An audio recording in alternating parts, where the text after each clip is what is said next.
एका महिन्यात 95 गावचे सर्वेक्षण, हजारो भूमिपुत्रांना लाभ होणार. बेकायदा घरे नियमित होणार. शुल्क आकारून भाडे करारावर घरे नियमित होणार. नवी मुंबई पनवेल भूमिपुत्रांना मिळाला न्याय. प्रकल्पग्रस्तांची घरे नियमित करण्याचा निर्णय महायुती सरकारने घेतलाय. नवी मुंबई पनवेल उरण परिसरातील 95 गावांमधील घरांचा गुगल इमेजद्वारे महिन्याभरात सर्वेक्षण केलं जाणार आहे. याचा फायदा 95 गावांमधील भूमिपुत्रांना होईल. या आदेशाची कार्यवाही सिडकोकडून केली जाणार आहे.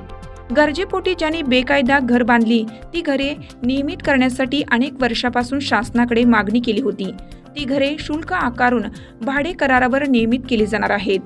बिगर प्रकल्पग्रस्तांना दुप्पट शुल्क यासाठी आकारले जाणार आहे. परंतु हजारो लोकांना आता घरे नियमित केल्यामुळे घरतोड कामापासून सुटकेचा श्वास मिळालेला आहे. चालू घडामोडींचे अपडेट्स जाणून घेण्यासाठी आपल्या हिरकणी न्यूज चॅनलला सबस्क्राईब जरूर करा. लाईक करा, कमेंट करा आणि शेअर करा. बेल आयकॉनवर प्रेस करा आणि नोटिफिकेशन्स मिळवा.